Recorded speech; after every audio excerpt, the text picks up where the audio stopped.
ಅದೇ ಇವತ್ತು ಸೆಪ್ಟೆಂಬರ್ 23 ಭಾರತದ ಬಗ್ಗೆ ಏನು ಬರ್ತಿದ್ದಾರೆ ಅಂತಂದು ಈ ನ್ಯೂಸ್ ಪೇಪರ್ ನೋಡ್ತಾ ಇದ್ದೀನಿ. ಯೂಶಲಿ ರಜದ ದಿನ ತುಂಬ ನ್ಯೂಸ್ ಬರ್ತಿರ್ತಾರೆ, ಅದಕ್ಕೆ ಇವತ್ತು ಜಪಾನಲ್ಲಿ ರಜಾ.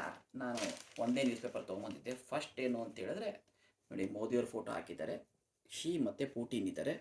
ಇವರ ಹೊಸ ಬ್ಯಾಂಕ್ ಬರ್ತಾ ಇದ್ದಲ್ಲ, ಅದು ಅಮೇರಿಕಕ್ಕೆ ರೈವಲ್ ಆಗ್ತಾ ಇದೆ ಅಂತ ಬರೆದಿದ್ದಾರೆ. ಇವ್ರಿಗೂ ಇಷ್ಟ ಆಗಿಲ್ಲ ಇದು.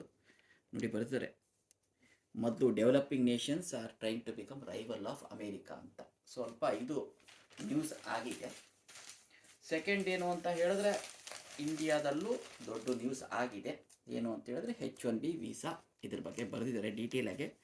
ಇದು ಜಪಾನಿಗೆ ಏನೂ ಸಂಬಂಧ ಇಲ್ಲ, ಬರೆದಿರೋದು ಲಾಸ್ಟಿಗೆ ಬರ್ತಿದ್ದಾರೆ. ಟ್ರಂಪು ಮತ್ತು ಮೋದಿ, ಭಾರತ ಮತ್ತು ಅಮೇರಿಕಾದ ರಿಲೇಷನ್ ಹಾಳಾಗ್ತಾ ಇರೋದ್ರಿಂದ ಇಲ್ಲೇನೋ ಎಫೆಕ್ಟ್ ಆಗಿದೆ ಅಂತ ಬರೆದಿದ್ದಾರೆ. ಅದು H1B ಇಂಡಿಯಾಗೆ ಒಂದೇ ಅಲ್ಲ, ಎಲ್ಲರಿಗೂ ಎಫೆಕ್ಟ್ ಆಗುತ್ತೆ ಅಂದ್ಕೊಂಡಿದ್ದೀನಿ.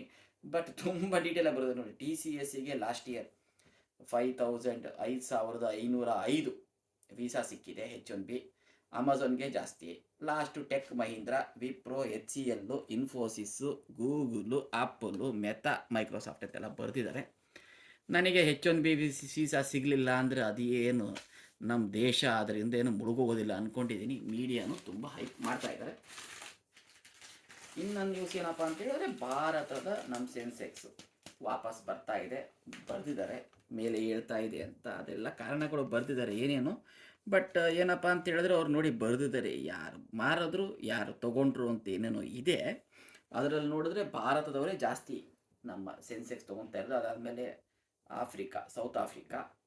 ಫಸ್ಟ್ ಯಾರು ತೊಗೊತಾ ಇದ್ದಾರೆ ಅಂತ ನೋಡಿದ್ರೆ UAE, Brazil, Saudi Arabia, Taiwan ಇವರೆಲ್ಲ ತೊಗೊತಾ ಇದ್ದಾರೆ.